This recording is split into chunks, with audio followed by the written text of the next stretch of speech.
Well, hello and welcome to my channel, Bobo Bun So Vintage Life. It's super to have you join me here today. I've been so thrilled lately because I've had a lot more of you join me in all of my vintage sewing and knitting and tips and all sorts of whatnot to do with creating my vintage inspired wardrobe. So it's been really lovely to know that you want to follow along with my chats, get to know me, and I can hopefully get to know you in the comments below. So a big hello and thank you. Right, what I want to share with you today is a really exciting thing that I received in the post yesterday. I was contacted by the company MUNBYN. I don't know if I'm pronouncing that correctly, but MUNBYN, who produce thermal printers.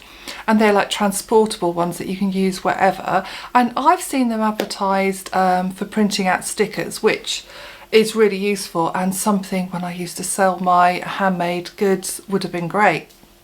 I didn't know they actually did A4 printers as well, and a lovely lady from their marketing department got in touch with me and said would I be interested in having one and to talk about it here on my channel with you. For the sake of transparency, I'm not here ever to do a hard sell on you. As I said, this is my channel where I share all of my vintage inspired sewing and knitting and creativity with you. If it's something I'm approached about that will be really, really useful for me and I know will be of great benefit to other home sewers and knitters, then of course I'm going to say yes. I never ever want to share something that I don't rate myself. Otherwise, what's the point of it? That's fibbing and lying, isn't it? So I want to show you what's in the box, what I received, how I'm figuring out to use it and how I'll be using it, and then I'm going to show you a toile I'm making. So I will just show you the box here. This is the discreet, so you can see how small it is. You think, is that a printer? That's the box, and this is the thermal paper that they sent me. There's also a roll within the machine.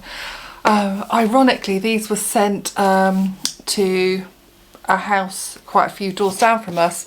The one was left off the beginning of our number, so luckily she walked up thinking they're not for us, so straight away brought it to me. So I was very, very excited. So I'm going to show you what's in the box and then show you how I get to use it. I've had a little play with it already, but because I didn't want to look daft and like I didn't know what I was doing. But it's not hugely technical, it's straightforward to work out, so let's just show you what's in the box. Here's my portable thermal printer in its box, and as you can see you get it in black, pink or white. I didn't state a preference, obviously secretly hoping for pink. So when I opened it up I was really, really thrilled because I do love pink, and if you've followed me for a while you'll know how much I love pink. I couldn't believe, oh sorry, it's so tightly packed as you would hope.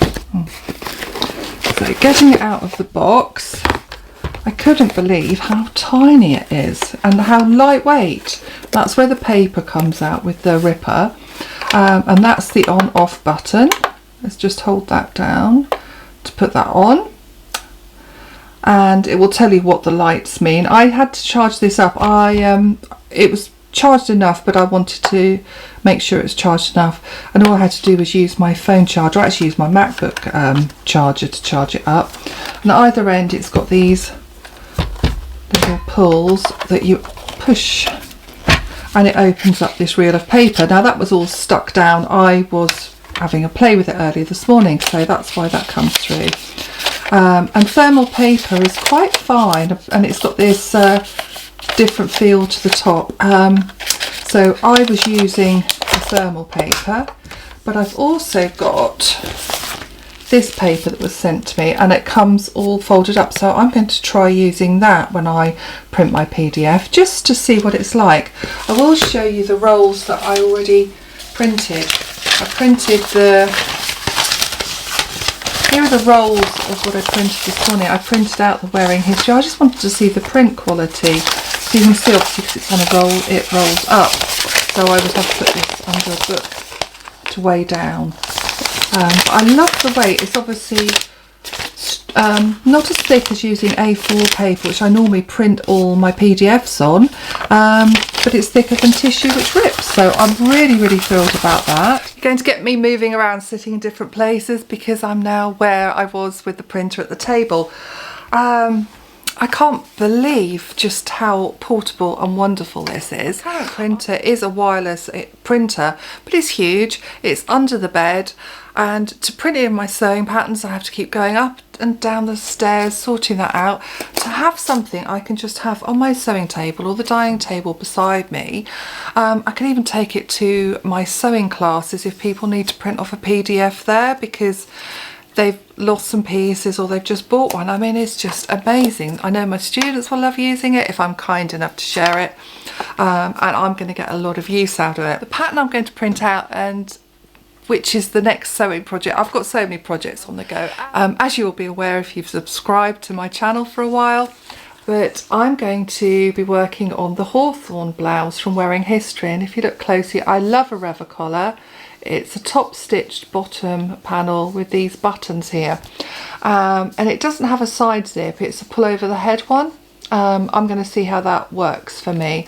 I had come across this pattern. I closely follow Lauren at Wearing History, but I missed it, and then I was having a search the other day and I couldn't resist this one. It's absolutely gorgeous. That's what I'm going to be printing out. I'm going to swap the paper over. I'm going to try out the folded paper and see how that works. I'm going to print out the PDF on this printer, but as a spoiler, I have already started working on the toile because I couldn't wait. I want to see how this thermal paper will work as a PDF, sticking it together, and then I'll be showing you the toile and talking through what I'm doing with this Wearing History blouse, the Hawthorn blouse. I'm going to open the printer and attempt to take out this roll of paper and feed in the other paper. So that's quite easy. I've just slid something across. So here's my roll of paper, which I need to put away carefully to use for future projects because there's quite a lot on there. So I'll pop that away. I'm going to open out this and see how we use it. Right, I've taken the paper out of the packaging. My understanding is you use the box like a paper tray, and this might not go well the first time as I'm working out. It's got these black lines on it, so I'm thinking that's the carbon side. And then I've got to shut this and feed the paper through the back. Decided to do it like that to line it up with the edge. So I'm now going to try and print. Now I've got the paper loaded in. Obviously don't know if I've done it correctly yet, fingers crossed. So I had to download this app. So I'm being lit up by my iPad now. I had to download an app called Hawthorn, and then it's got how you can scan prints, do, you know, print all sorts of things, document print. And then I save all of my patterns, knitting patterns, PDF patterns that I buy, all the indie ones. I save them on my Google Drive, and then they're really easy to get to. Often I don't print the instructions, I'll just read them off my drive if I need the instructions, but for the patterns I'll print them off. So to use this, I've just literally worked this out this morning, so it shows how quick and easy it is to do. I had to connect my device, I've got that on, and they're connected by Bluetooth. Then I press that I want to do a document print and I want to do a PDF, and then I've got to import a file. So I'm going to go to my Google Drive and find the pattern I want, which is, here it is, the Wearing History Hawthorn. So I'm going to share that one. So open that, then it will download to the SharpFox. Just double check that's what it is. Yeah, edit actions. Download files, yes, so it's just pressing through some stages. I mean, honestly, if I can figure this out, I mean, it's not that I'm daft with technology, but I don't have patience, and I figured this one out. So now my pattern is downloaded in there, so I will just press for importing it. I want to print it, so I'm pressing print, and then it will go through how many pages I want, if it's text or image only. So yeah, so I'm going to print just the first 3 pages so that I can show you exactly what this looks like. Now putting this paper in the back, it's got a cutter on the front which I was using for the roll paper, but I've realised this has got a cut line all the way along it anyway, so it will rip neater, so you could do a continuous stream of printing. So I'm going to just print off a few pages of this pattern of the Hawthorn blouse, and then I can just show you what it looks like. So pressing print now, I'm all connected up. Right, so printing starting. I can't believe how quiet this machine is. Fingers crossed we get just what we want coming out. Typical, the first page I'm using is like a little white space on it for the pattern, but it's giving out a really lovely sharp image of my pattern with the cutting and sticking lines, so that's great. So that's the first page, and I've got, and then I have to press for the next page, okay, so you have to keep telling it to do that. I think it went back just to further sort of cut through that line. So I will carry on printing, and then I'll show you how happy I am with sticking these pieces together. I've got my bits of my pattern pieces here, and they're all concertina together, and it comes together really easily, you know, it comes apart really easily, so I'm pleased with that. So this is my shoulder pad, and this is the start of these other patterns where I would cut them away and match them up. So it's really clear printing, isn't it, and nice quality. I'm just going to cut away this one, and then I can stick it together. So it's not got the clear lines to show you, it's just that faded area that you can see here. So I'm just going to cut that away on that edge, and just want to see how well they stick together. I used to use sellotape for my PDFs, but I always glue them together now, I find it much quicker, so just a bit of Pritt stick along the line. So I'm hoping this thermal paper likes the Pritt stick, and then match up these pieces here. My shoulder pad, yeah, that one's matched there. Oh, and it looks like on another pattern page I would have just that corner of the shoulder pad there. But that all went really nicely together. The paper sticks together, so I'm pleased about it. I'm really thrilled with the quality of this, and it's lighter weight paper to use on my patterns. Exactly the same. I've got my paper scissors here. Never the dressmaking scissors, of course. So I'll cut around that, yeah, and it's nice and strong. So yeah, it won't rip too easily for my patterns either. So this will definitely be my go-to from now on. It's just so convenient. I can just keep that under my desk and then use that whenever I want. I'm really thrilled with the thermal printer I've been gifted. I feel very fortunate, and I'm going to have a lot of fun playing with it. Obviously didn't go as smoothly as I'd like because I'm just discovering it. I only received it last night, so it's early days. The other exciting thing which made my daughter's eyes light up is that you can make temporary tattoos with this machine. I just need a few other bits to help me do that. They've got tattoos themselves, and there's some more they want, so I thought we can try them out. I've got a tattoo on my shoulder I've had for years and years and years. I've always wanted more, but I put my money to other things. But I know the couple that I want, and one will be up here to join the blue bed I've got on my shoulder, and I want another one down my arm. So yeah, with this printer I could try those designs out, see if I like the placement, the size, if I want to change them. So also excited about that. Sounds really silly, but yeah, there's so much we'll be able to do with this. Now for the pattern that I was printing out, just a reminder, the Hawthorn blouse. I've got a toile on Foxy Lady already, so I'm going to show you that and go through my thoughts on it. But I'm definitely going to be making it, and it's going to be made out of this glorious sort of mustard polka dot. It's 1950s. I'm not quite sure of the content. It sort of feels sort of satiny, sort of rayon-ish, but sort of like shantung silk. It's a weird, obviously it's a man-made by the feel of it, but yeah, really lovely. And with that, because the blouse has two buttons at the centre, I've got these buttons that are going to go on there. I think they stand out really nicely against that blouse. So two of these, sniffing my fabric again. loving the washing smell.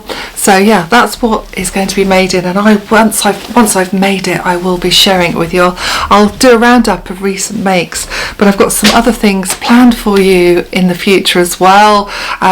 You know, I've already just set aside to share this with you, so yeah, lots more exciting things already planned. I did the toile, and it's just one layer of the collar. I don't bother with all of that, all the facing that goes inside.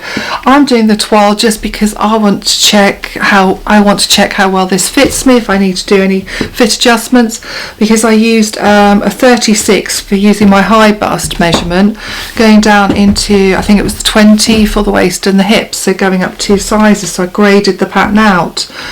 So all this top half with the sleeves is a 36 and the bottom is a 20. And the 2 buttons will get placed here. So top stitch this piece on. It's a bit of a patchwork because I ran out of this sheet. I've used it a lot in toiles lately. I wonder if this is, it looks a bit blurry to me. Should be picking this up.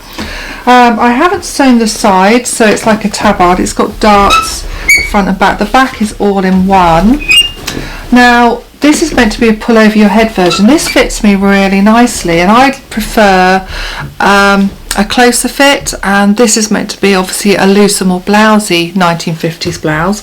So I'm thinking I'm going to put a zip in the side to get in and out of mine.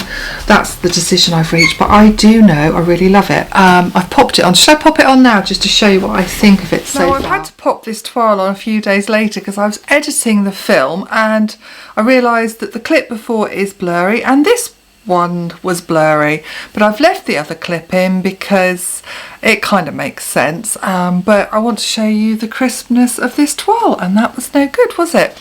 So I've popped it on, but I have got the same dress on even though it's days and days later. So that shows how much I love this dress, doesn't it, that I'm wearing it days later again. But I've got my toile on the top. I'll try and stand back a bit to show you. Pop over the head blouse. I'm really pleased with how it all fits. What I've done is the sleeves are meant to be sewn down to here, but they were rather wide for me, so I've gone up further than in the pattern, and these bits, it's like a self-facing sleeve, so these bits will be turned back for the sleeve. Then I'm thinking, do I put a zip in the side so I can make it slightly more fitted, or just keep it as a pull over the top blouse? I'm still trying to decide on that one, but I really love it. I'm really pleased with the fit. I've lengthened the darts slightly in the back and the front. Since I started filming this video for you, had a shopping break in the middle at the weekend, and I bought a metre of this fabric because you can get this blouse out of just round a metre. I've got actually a metre too because this was the end of the roll, but it's rather a 50s inspired print, this sort of black checkerboard, and I'm thinking the Hawthorn blouse would also be really lovely in this, as well as the mustard I showed you. And then I've got this skirt, well it's from a dress, this red linen skirt, and it was a v-neck top dress, and I've only worn it once, I just don't feel drawn to it, and I realised it's the top I don't like, so I've unpicked the bodice off the skirt. I'm going to use the bodice to make a waistband, and I'm thinking this is a red skirt with the Hawthorn blouse in black and my black shoes will look rather marvellous, so that I will be sharing with you, of course. So I'll just pop those down. So all sorts of plans afoot, but definitely going to get on with sewing this Hawthorn blouse. I can't wait to wear it. Really pleased with it. So I'd like to thank MUNBYN for giving me the fabulous printer. I'm really excited about that.